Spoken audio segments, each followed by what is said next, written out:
Good morning, everybody. This is Maddie here from Food Power. Thanks for joining our webinar this morning. I hope everyone can hear me. To test and just make sure that works before we get into anything else, if over on the left side of your screen, you'll see a list of all the attendees, and next to that, there's an attendee chat. If you could go into that, I'll just say hello there first.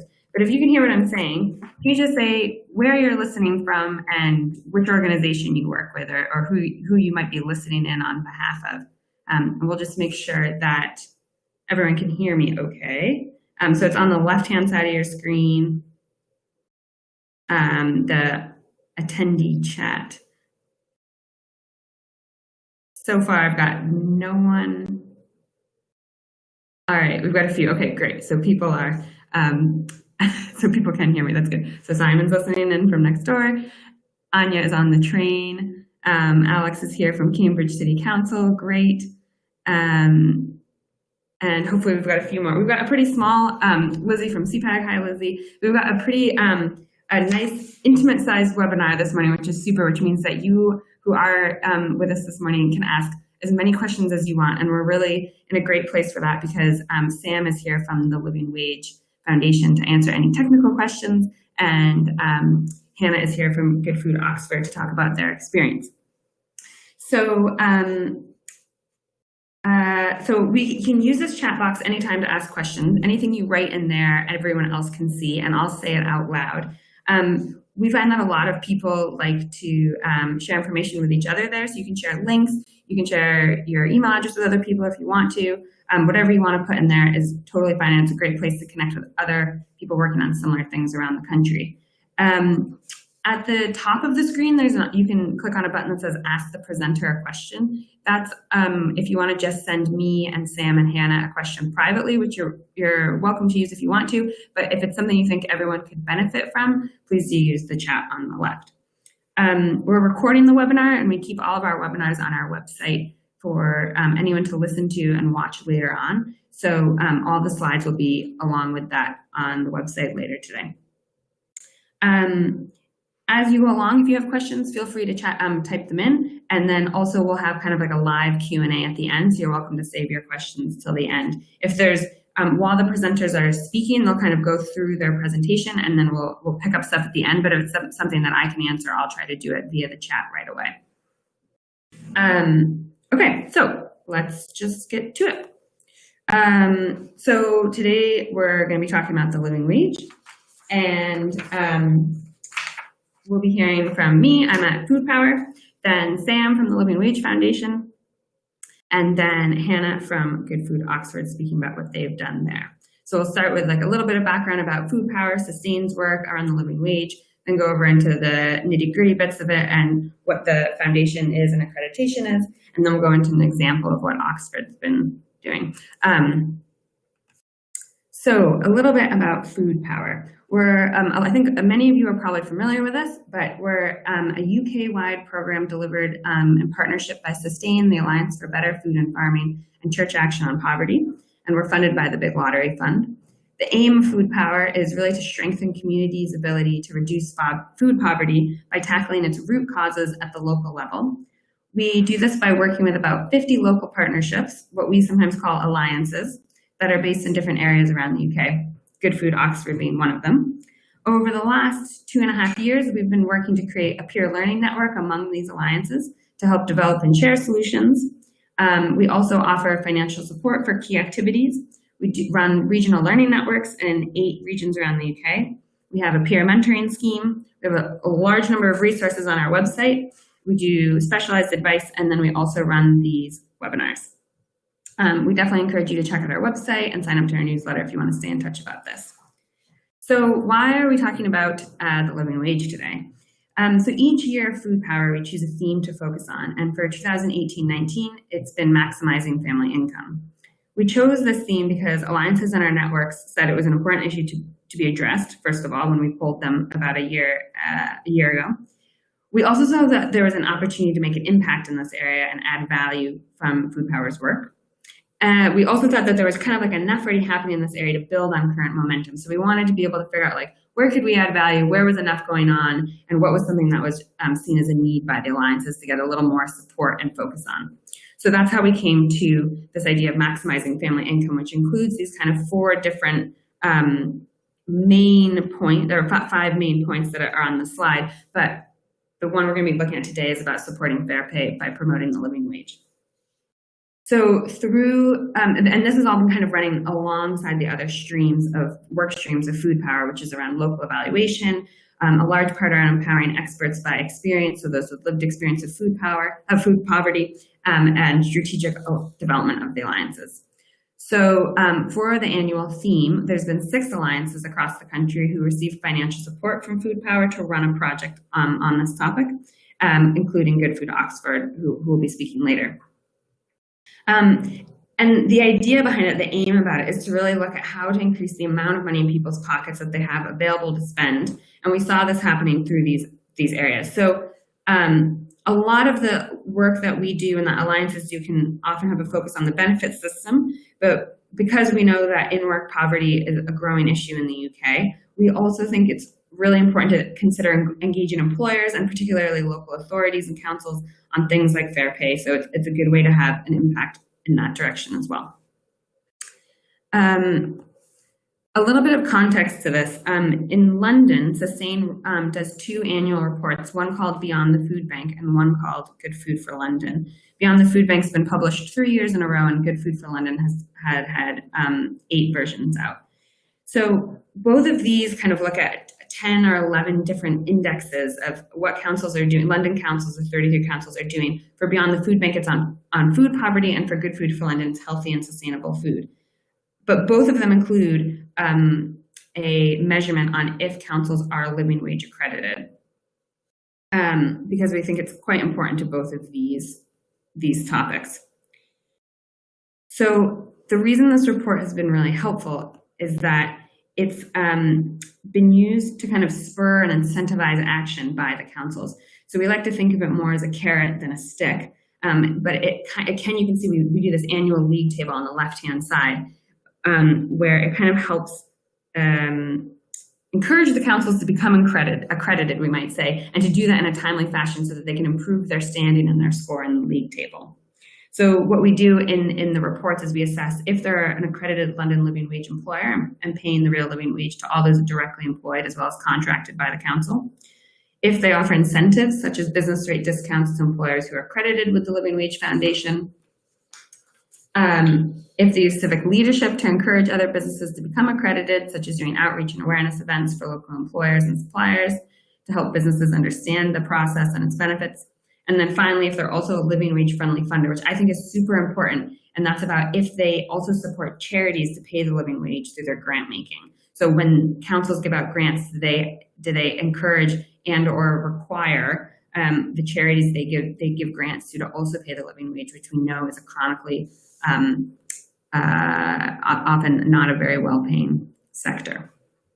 So right now we've got 16 councils who are accredited London living wage employers. We have the map on the top right-hand side that kind of shows that spread. So you can see the darker ones who are doing all of these different things. So they're doing business rate discounts, they're a friendly funder, and they're accredited. And then you can see the grayed out ones are the ones who aren't doing anything along these lines. So it's quite a mix in London, but I just wanted to share this because this is kind of some of the stuff that we've been doing as a background that we think could be useful to other areas. Obviously, London is a unique context, but every region of the UK is quite unique, and some of these things could be applied in different ways.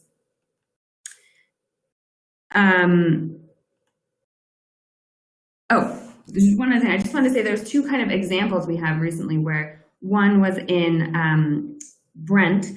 They were a case study for the living wage in 2018, and one of the things that they've done to help, like examples of what they've been doing at their level, is that they sent over 8,000 letters last year to every business in the borough to advertise the living wage incentive program. And then they would hold industry-specific events to have kind of an open forum to discuss potential barriers and benefits about implementation in specific industries. And they run those jointly with the Living Wage Foundation as well as the industry bodies. And the way that they've seen this being successful is having a cross-department working group including policy, procurement, and communication, amongst others involved, that meets regularly, and then also working with the foundation quite closely to get feedback and to adapt their engagement strategy as needed. They have a lot of businesses in the borough that are small to medium size, and so they don't always find that living wage is a key priority. Like it might not have the same traction as with larger organizations, but they found that most employers are always open to at least an initial conversation. And sorry, another interesting example is Croydon, who run the Good Employer Croydon Network, and their approach is also, it's quite business driven. So they have this network that kind of, it's about supporting best practice, collaboration, learning, and providing quality assurance, but it's also about promoting accreditation, and they've got around 10,000 employees within that network. So they've made the public-private partnership very action-oriented. So employers felt that the Good Employer Croydon Network became the solution and not just another project they were involved in. And they've used that steering group to really be the initial seller of the benefits of becoming accredited and trying to put it from the employer's perspective. So they've been doing things like running business breakfast events, having really strong communications to those audiences, and also introducing business rate discounts to kind of entice more to get involved who maybe wouldn't be normally paying it otherwise. They also, like I said above, they really try to showcase that there's a range of businesses in terms of size and sector that are involved, and try to use that to create a snowball effect and reach a wider range of employers. So demonstrating again that it's not just the large, what they call elitist companies that could afford to join. And they really they've got quite a strong growth agenda in Croydon. And so they're trying to frame the rhetoric in such ways as that you cannot afford not to pay the London living wage, as is their key message, because it's imperative in a competitive global market where everyone's addressing recruitment and skills issues. So those are kind of two council perspectives that we've seen happening here. It's kind of that's one unique way that they've been trying to use the council to promote it further. And that's kind of where we've seen a lot of the action on our end. I'm now going to pass it over to Sam from the Living Wage Foundation to talk a little bit more from their perspective. Great, thanks very much, Maddie. Thank you very much for having me along. It's really great to hear about all the work that Food Power are doing. And thank you for introducing the living wage so well and giving some great examples of how local councils and other organisations are really adopting the living wage and championing it. So in my kind of part of this webinar, I'll be doing a few things. So I'll be explaining the recent history of the living wage and the work that we do at the foundation, and the benefits of becoming an accredited living wage employer, and also kind of examples of successful living wage campaigns that have been run in various different sectors, both public and private, in the past. So for those of you who aren't perhaps immediately aware, I just wanted to do a quick recap, a quick potted history of the living wage in the UK. So the campaign for the living wage was launched by members of London Citizens, an organisation which is now known as Citizens UK and operates across the country. So working parents in East London found that despite working 2 or 3 minimum wage jobs, they were really struggling to make ends meet and were left with no time for their community and family life. And the campaign grew and grew over the course of the next 15 or so years. And in 2011, the Living Wage Foundation was formed in order to formally accredit companies who committed to paying the living wage. So we're a really unique example of how civil society, businesses, and other organisations can work together to tackle in-work poverty and really create meaningful social change. And as such, the Real Living Wage enjoys now cross-party support politically, with public backing from successive London mayors, first ministers, regional mayors, and MPs across the 4 nations of the UK. So I just wanted to mention, I guess at this point, just a point of confusion that it has to be clarified really is the differences between the UK wage rates as they currently exist. So obviously you have the minimum wage, which is the government minimum for under 25s, the national living wage, which is essentially the government minimum for over 25s, and then separate from that, the real living wage, which is the rate calculated and promoted by us here at the Living Wage Foundation. So the real core important differences are that the real living wage is independently calculated every year based on what employees and their families need to get by. It's uprated annually by the Living Wage Commission, who oversee the calculation to ensure that rates are fully representative of life in the UK today and are based on the best available evidence about standard of living. The real living wage also includes a separate rate that reflects the higher cost of living in London in the same way that the London weighting does. And also it applies to everyone, all workers over the age of 18, unlike those other government rates, because we recognise that young people who are working face the same living costs as everyone else. Whereas, as I said, whereas the real living wage is calculated based on the cost of living as it is today, the national living wage is an aspirational wage rate, which with a target to reach 60% of median earnings by 2020. So it doesn't address the cost of living as it currently is today. Just before I go on to the calculation and kind of leading on from our rate there, I wanted to just speak about what we at the foundation do. So we work in three principal ways. So firstly, through accrediting organisations that pay the living wage, or those committed to an agreed timetable of implementation, awarding this living wage employer mark. We also run the service provider recognition scheme, which is essentially a similar scheme for those third-party contractors who work in the lower paid service providing industries. Also, we provide advice and support to our employers on how to implement the living wage, and this includes best practice guides, case studies from leading employers, model procurement frameworks, and access to specialist advice. And lastly, through our influence, we provide a forum for leading employers and service providers to publicly back the living wage. So we work with our principal partners that support us on a deeper level and bring financial strategic support to the work that we do. And obviously we coordinate also Living Wage Week each November, which is the UK-wide celebration of the living wage, at the beginning of which we announce the new rates for the following year. So looking back at the calculation, so the rates, as we promote them, are based on a basket of goods methodology. It's based on a social consensus of what people need for a decent standard of living, what's known as the minimum income standard, and it helps them participate fully in society. So will it include things like typically housing, transport, bills? It will also include perhaps a birthday present for a child, or occasional trip to the cinema, or a short vacation within the UK. Things that really uplift the level of living to really consider decent.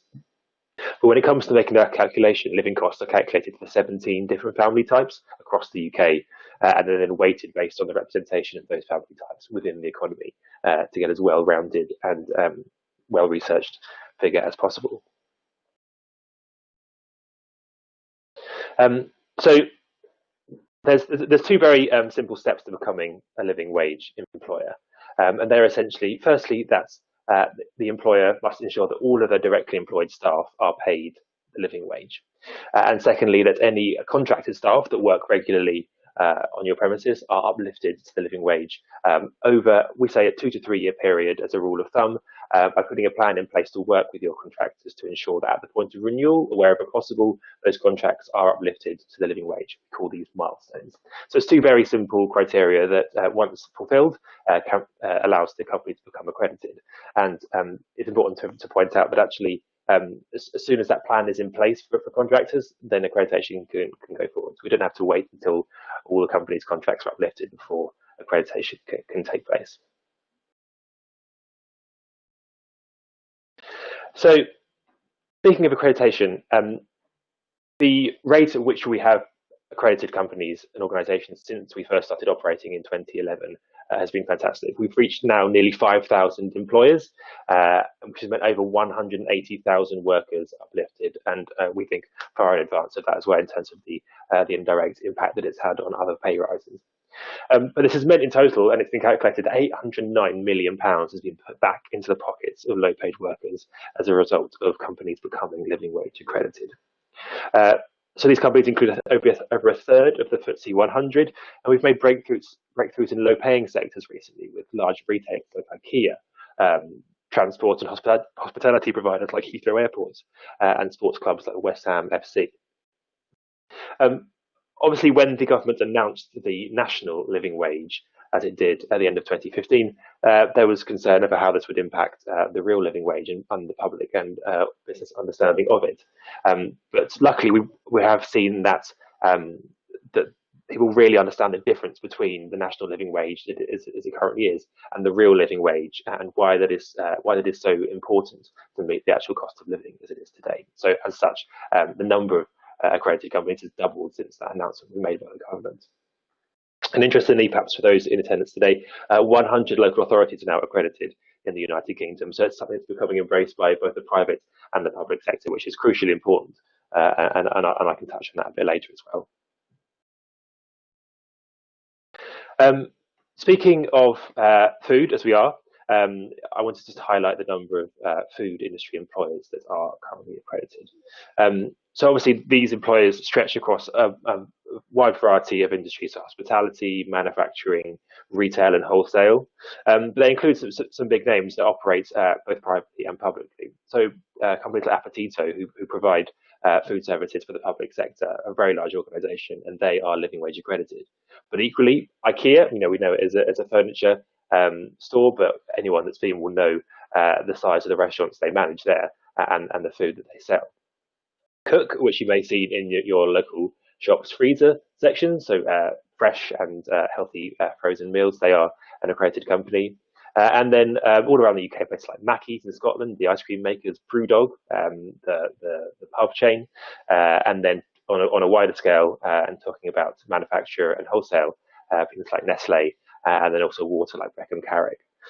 So there's a huge range of organisations within the industry that are living wage employers, which I think gives a lot of hope for the future of the industry, and hopefully the idea of the living wage being so important towards food security.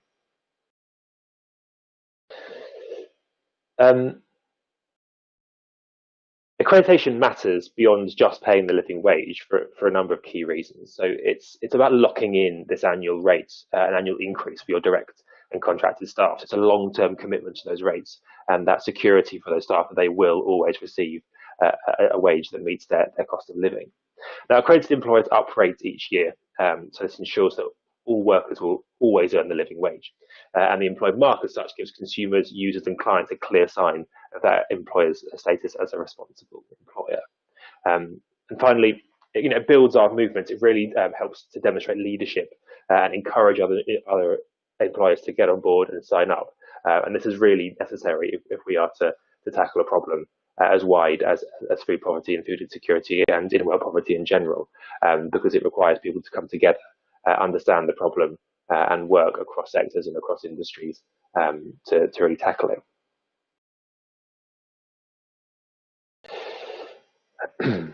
So we've got a short video that really demonstrates the impact of the living wage on an employee. This video, you'll see in a minute, is by Aviva, of a lady called Lynn, who's a cleaner at one of their stores. My name's Lynn Hannah. I'm 61 years old and I clean at Aviva Norwich. Morning. Morning. Morning.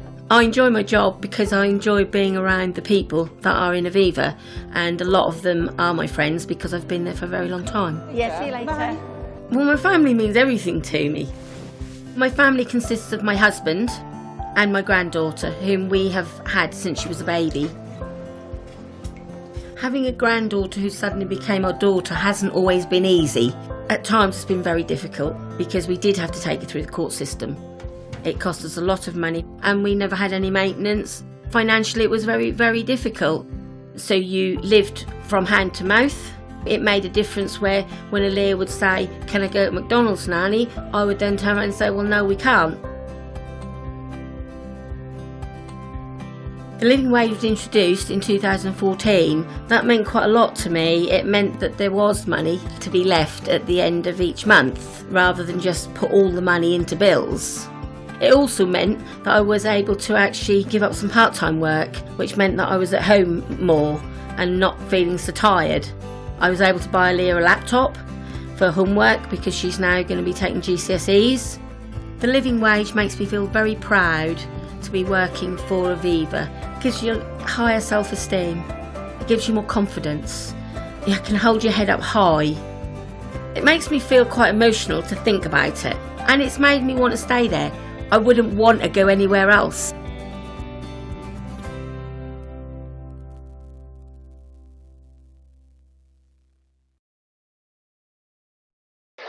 So I think that's a really powerful example of why the living wage is so important to individuals, and it is about individuals.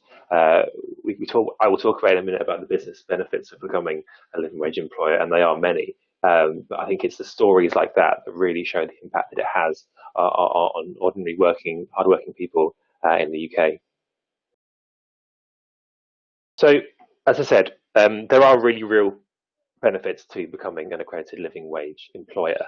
In 2017, we had a report commissioned, or we commissioned a report by Cardiff Business School, the university there, to understand exactly what benefits accredited living wage employers were getting from having that status. And they were overwhelmingly positive, as you can see from this little infographic. 93% say it's benefited the business in some way. 86% say it's improved the reputation of the business, and 75% say it's increased motivation and retention rates for employers. So it's really something that really feeds into the quality of the service provided by employers for their staff and for their customers. I want to just quickly touch on a BrewDog case study. So like I said, BrewDog are an accredited company. They operate pub locations all around the UK and work in food and drink. So staff turnover when they implemented the living wage across their sites fell on their retail sites, particularly by 40%, which is a really significant number, as you can imagine. As a result, their recruitment costs fell significantly, and in line with that, 50%, there was a 50% increase in staff satisfaction with their pay. So it not only was improving the number of staff they were keeping on board, it was also, as a result, really lowering their costs. It also meant, from a development of staff perspective, that 80% of management promotions were internal, whereas previously this was a 40 to 50% rate. And this kind of quote underneath the logo there, I think, really sums it up when they say, we believe that there is a direct correlation between our growth and being a living wage employer.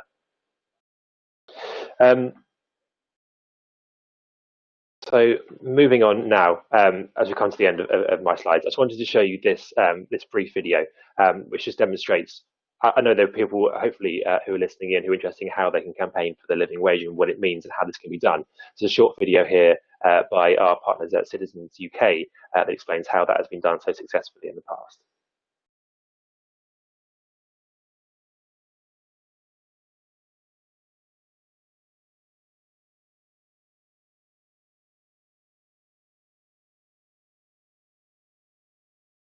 What started in East London in 2001 is now a national movement that's won £809 million in good wages for working people.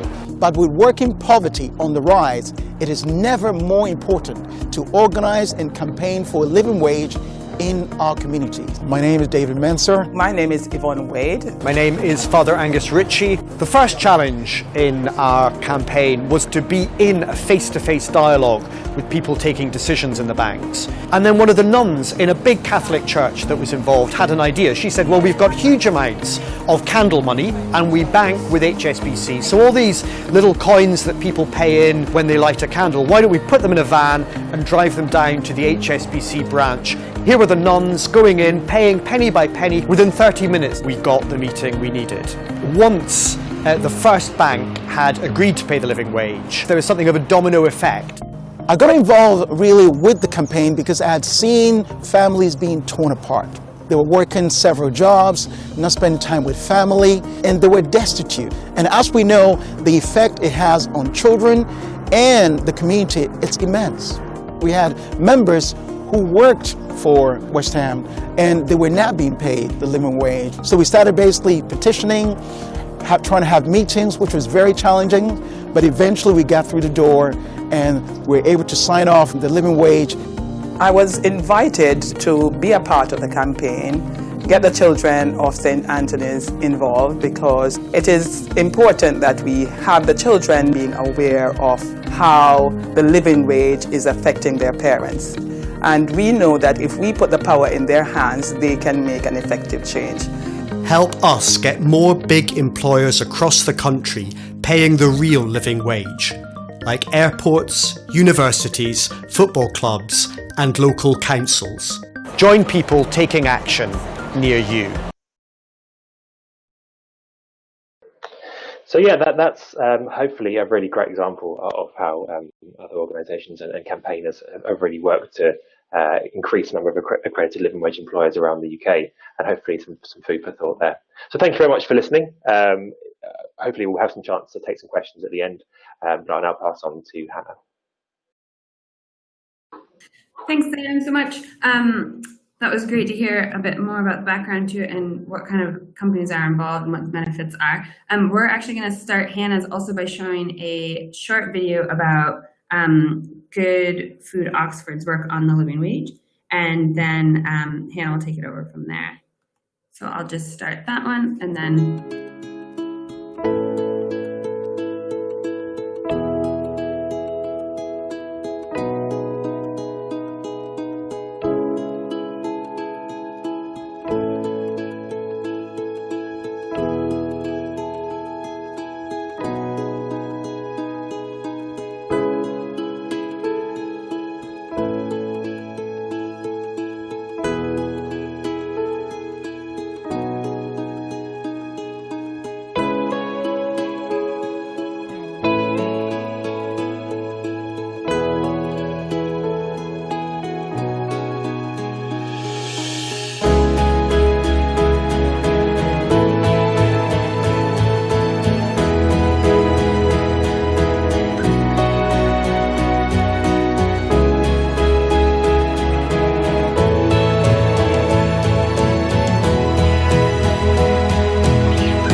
Hi everyone, I'm Hannah in Oxford. So I hope you enjoyed our Real Living Wage Week film.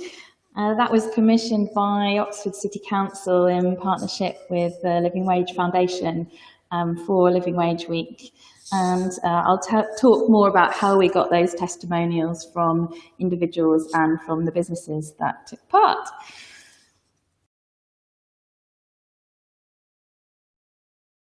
So this is what I was hoping I would wake up to in Oxford this morning, but unfortunately we just had a sprinkling of snow.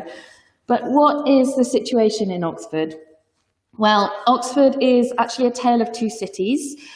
We have the affluent north and the less affluent southeast, and it has a real lack of mid-salary jobs and actually suffers from overemployment, where most people are in work, but suffering from in-work poverty, where a lot of people in low-paid work are struggling to make ends meet and end up working two jobs, long hours, and that results in them being both time and money poor. I thought the Aviva video brought that out really well.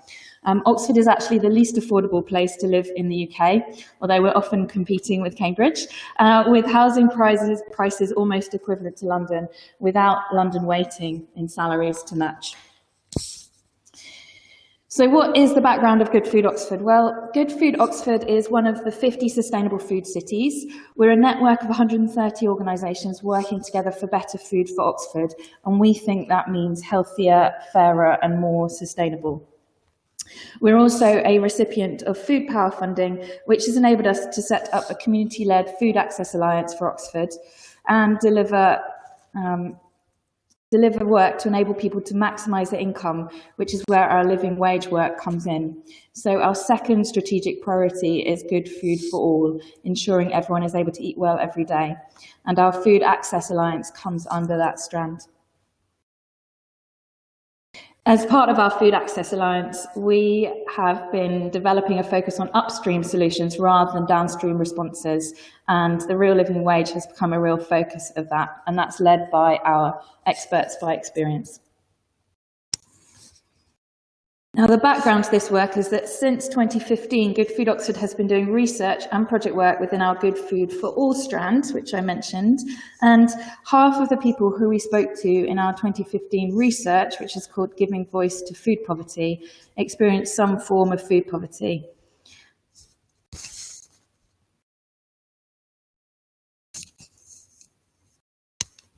Many of them spoke about their lack of time and money to be able to make good meals and healthy food choices. So here we have drivers of food poverty being economic, physical access, and then other issues about being able to leave the house or physical and mental health. They also talked about some very valuable coping strategies, such as careful management and budgeting, also topping up with charitable food, and then actually some of the indicators of food poverty, such as compromising on quality and variety and missing meals.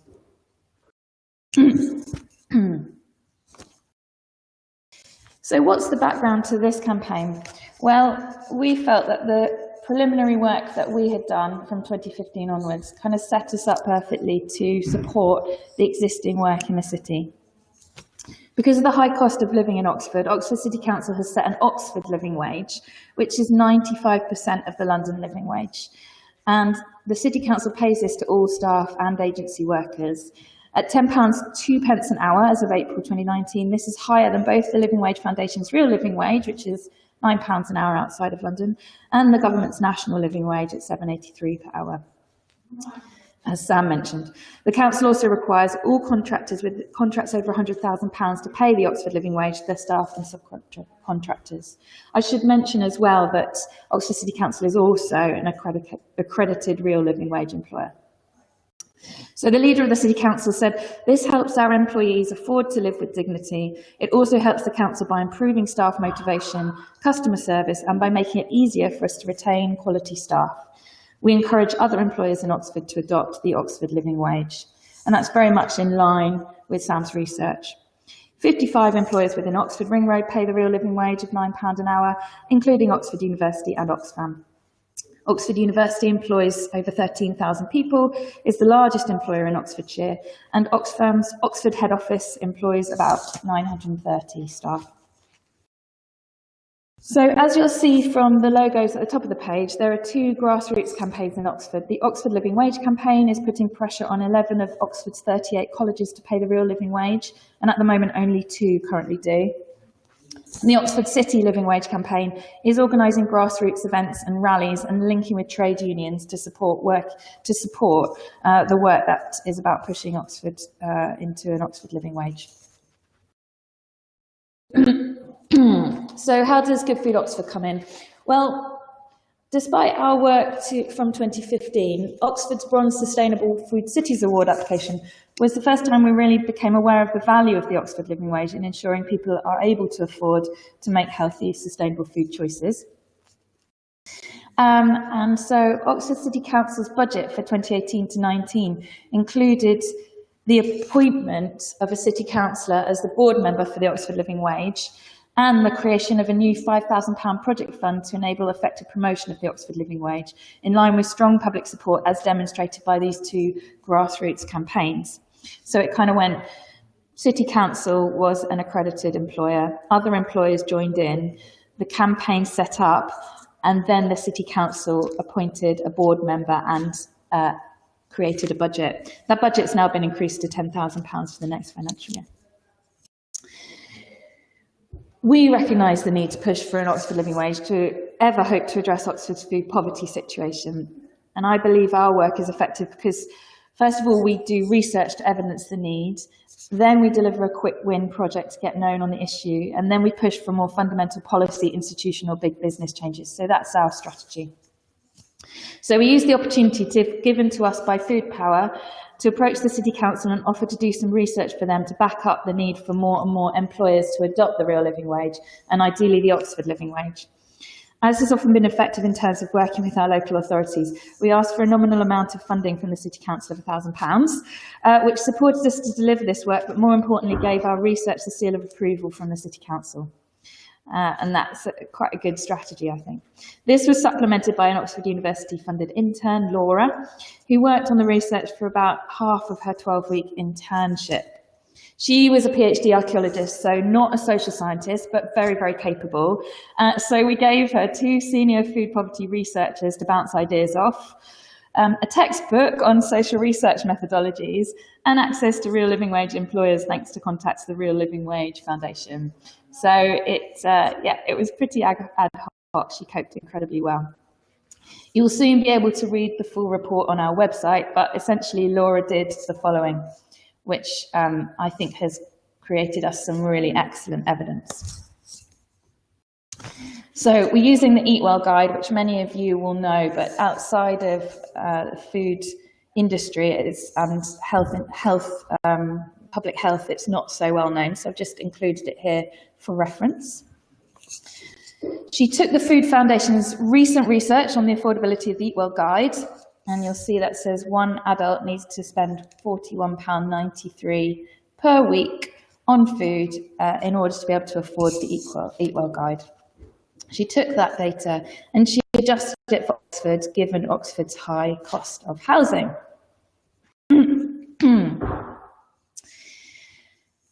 She found that a single person earning the government's national living wage would only have £25.97 a week to spend on food, as opposed to the required £41.93, which was mentioned in the previous slide. They would need to spend an additional £15.96 of their social and cultural budget on food to be able to afford the Eat Well plate, leaving them only £10.82 a week to spend on social and cultural participation. And anyone who's ever been to the cinema knows that that's not a lot of money. On the real living wage, the deficit is £9.38 in Oxford, leaving £24.18 for culture and social life, which is better. And even on the Oxford living wage, there's a £5.24 deficit, which leaves a slightly healthier £32.59 left to spend per week on social and cultural participation, with its attendant health and mental health benefits. The left-hand column is the minimum income standard that Sam mentioned the real living wage is calculated. And interestingly enough, this £41.93 as calculated by the Food Foundation is actually slightly less than the minimum income standard as calculated to inform the real living wage. So I'm really delighted that the minimum income standard is enough to afford the Eat Well guide, but unfortunately not in Oxford.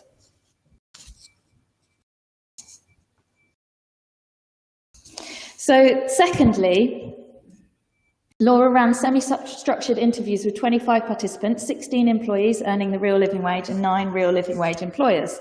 They were from a range of backgrounds and organisations. She recruited the employers via direct approach through the Real Living Wage Foundation. Oh, that's the demographics. I'll just give you a moment to look at that. It's quite a good range. And the employers that were recruited largely recruited the employees.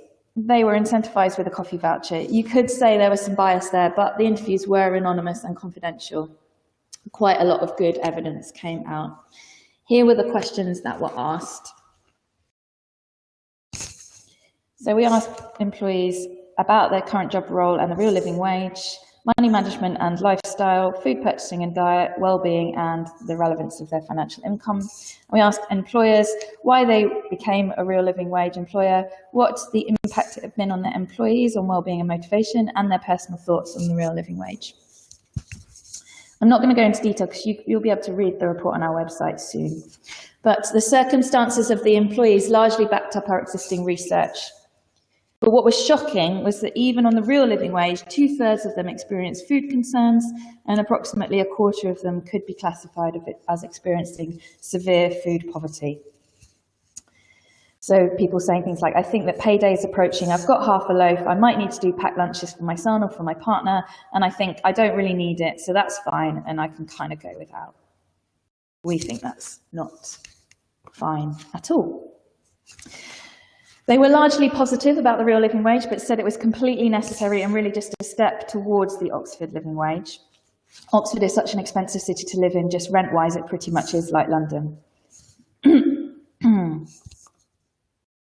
And our employers highlighted a number of reasons for paying the real living wage: ethics, competitive advantage, eternal staff pressure, staff recruitment, improvement in productivity, reputation, staff retention, and to some extent staff wellbeing and motivation, although this was harder for them to isolate.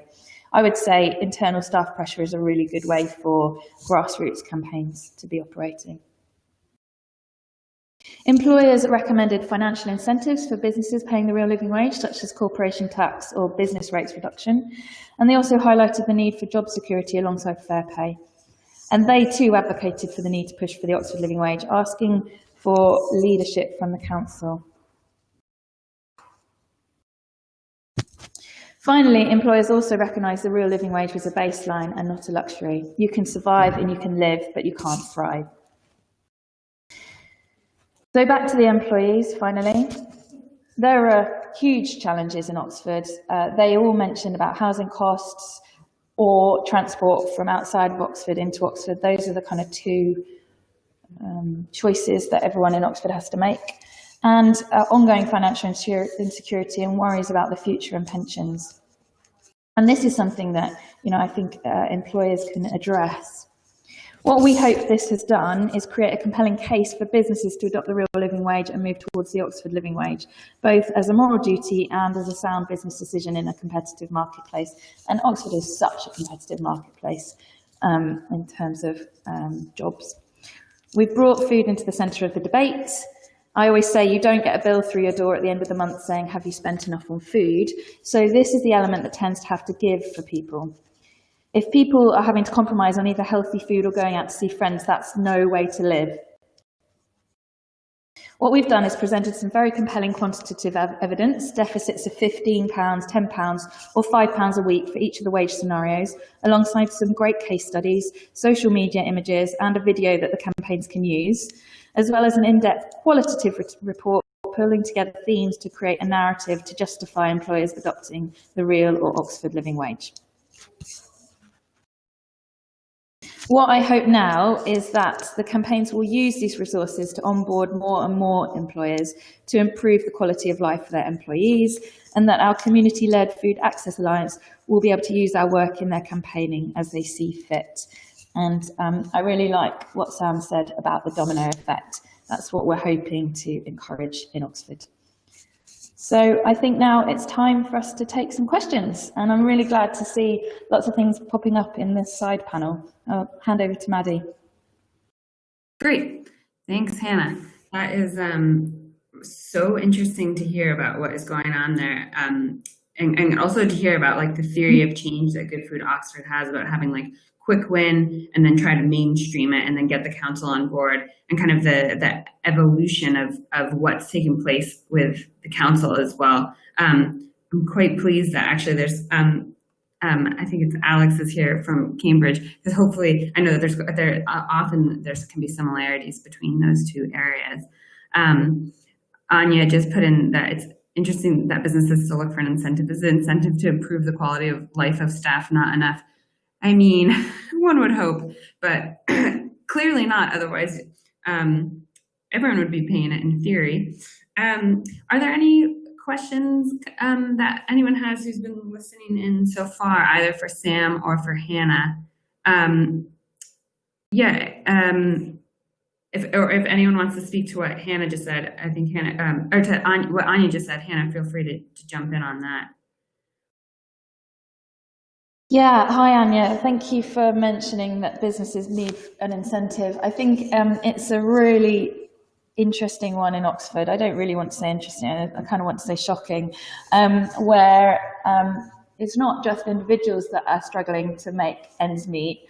In a different sense, it's businesses, and especially within the food service industry, but within booksellers and retail as well, the cost of rent and business rates for their premises is so high that they themselves just don't have the budgets or consider that they don't have the budgets to move to the real living wage. And although they have the desire in many circumstances, they also can't even consider moving to the Oxford living wage.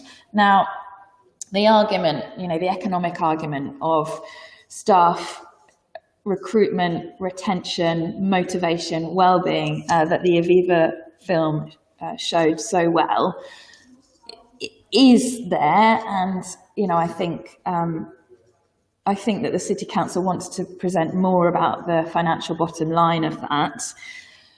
But certainly when they're looking at their budgets, in relation to all the other things that they're spending on, they're finding it difficult. And I think that the housing problem and the land problem and the high rents and lack of affordability in Oxford does compound the situation. One thing that one employer has been talking about is a kind of stepped approach where, the real problem for employers in Oxford is that they get such high staff turnover, and obviously you're investing in people when you get someone new in. And they've talked about paying the real living wage or the Oxford living wage after people have been there for 6 months, a year, 2 years, something like that. Obviously, that's not ideal from my point of view, but at least they're starting to put it through the system and the wheels are. Oh, Hannah just cut out there for a second. Yeah, that's just the end of what I've got to say. I thought I wasn't sure. Thanks, Hannah. I think, the reality of a lot of this, and we always say at food poverty, when we're working at Food Power, we always are very, very observant of the fact that food poverty is just a symptom of poverty. And so, like you're saying, things like rent are just completely inextricable from these other issues. But, we try to figure out what can we do where we can. Sam, I'm wondering if you could jump in here. We've got 2 questions about speeding up the process. Newcastle City Council are apparently in the process of becoming real living wage accredited. And so Anya was asking how they could maybe encourage the council to speed it up. And Alex is also saying something similar, where Cambridge University has committed to paying the living wage, but so far only one college actually has the accreditation. Could you jump in and say anything about that? I know, like what I was saying with the Good Food for London Beyond the Food Bank report, that's one of the ways that we try to do that in London, is by having that carrot. Like, if you get accredited, and so people inside the council and working with them can kind of push things to happen to meet those deadlines to get up in the report. But do you have anything you could add to that for people in Newcastle or Cambridge? Yeah, so I can't speak directly to the Newcastle situation. So we have colleagues that work in the Northeast and actually currently up there today, seeing employers. But I think with regards to, I would say when it comes to local authorities, the work that we do in partnership with Citizens UK is incredibly important. And Newcastle is very lucky to have a Citizens Chapter, Citizens Tyne and Wear, and with a large base of very impassioned community members and community organisers who are, I'm sure, in consultation with the City Council.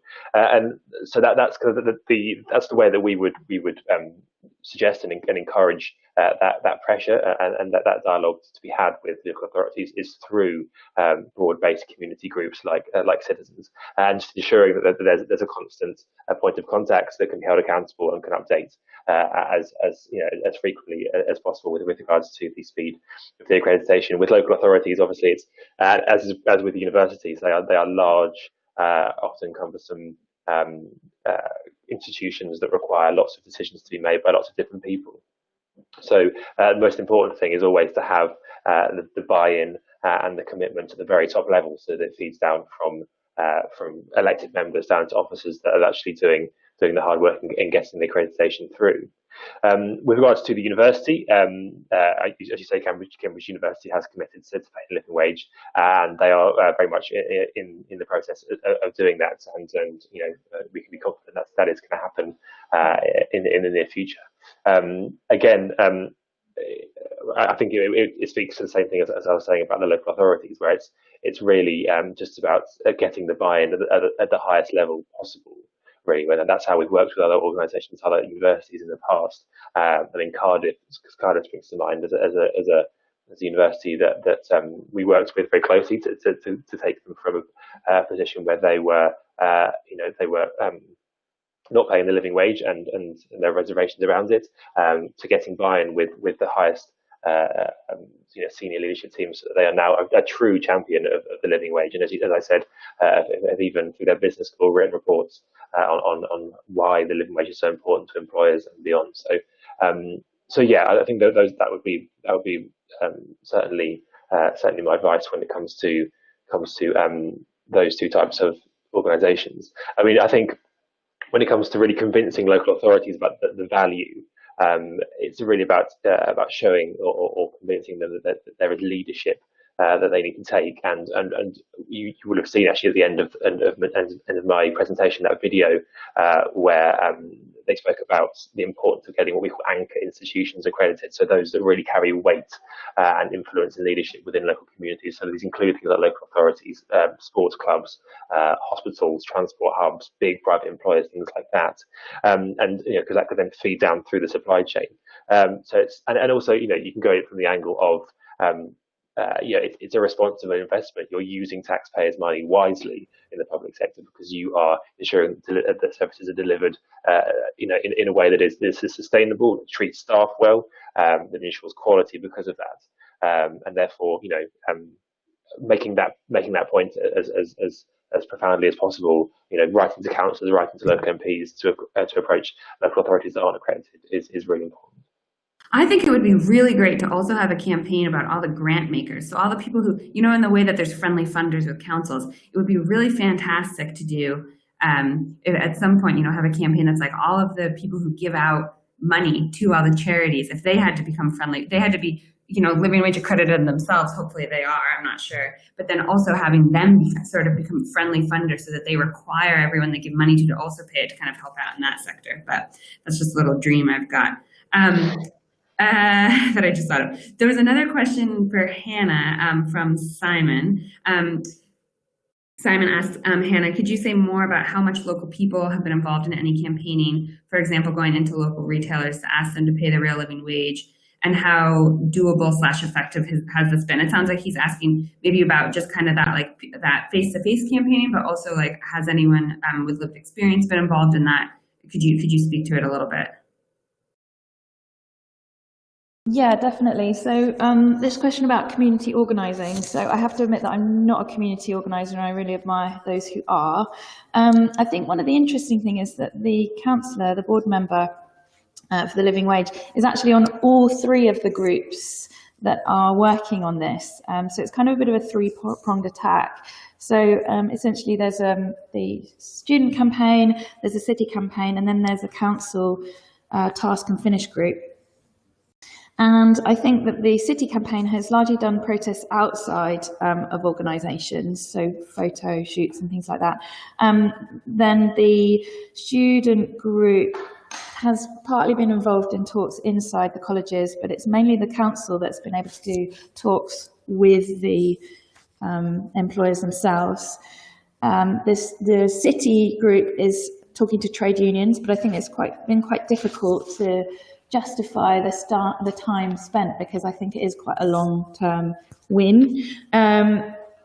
And the city group's also been organising events, and I think that's in order to build the movement. So the city group does have at least one person with lived experience on it, but it's quite a small core group at the moment. So they've got a series of events happening, public events, which I hope are going to build their numbers, and there is money available from the city council if they can justify it. So I think the city council would be willing to give money to the city group to help them to kind of build the movement as well.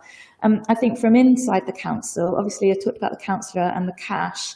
The task and finish group is an inclusive employer task and finish group, and it does largely have the big institutions that maybe have slightly more of a sense of moral duty rather than looking at the bottom line. But there's a few of the employers in Oxford, and I would say that the pressure is about recruitment challenges. We've got a huge new shopping centre which is struggling to recruit staff, so there is that kind of external pressure. So they are looking at innovative ways, and that's why the inclusive employer task and finish group is happening.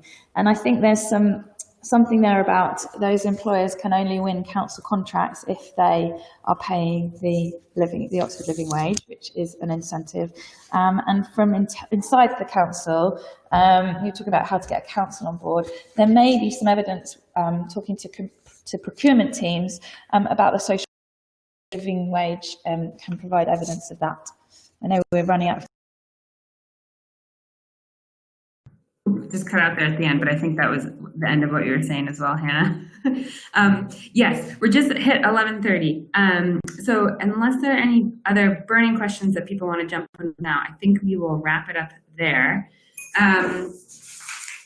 I'll leave the chat open for just a few more minutes in case anyone wants to trade any more contact details. I know some people did already at the start, but it seems like some people are floating around the idea of league tables for the colleges at Cambridge and Oxford, which I just think would be fantastic because you could do them on a whole range of food things. And in fact, if you want the methodology for Good Food for London, I'll happily share it because I run that project at Sustain as well. And there is some debate, there are councils that don't engage with it always each year, but we have seen over the year, I mean, it's not like an instantaneous thing, but in terms of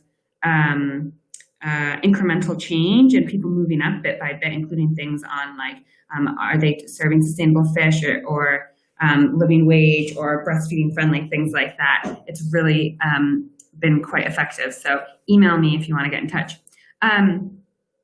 Anya's got to get off her train. Great. So it's definitely time to wrap it up. So thank you so much to Hannah and to Sam for joining us today to speak about this. If you, I'll send out an email to everyone later on today with a link to the recording. So if you want to get back, if you want to look through any of the slides or re-listen to any parts of it, that's available. And if you want to get in touch with me, you'll have my email address from then on as well. So thanks again for everybody joining. Do keep in touch with our newsletter and check out our website. And hopefully we'll see you again at the next webinar.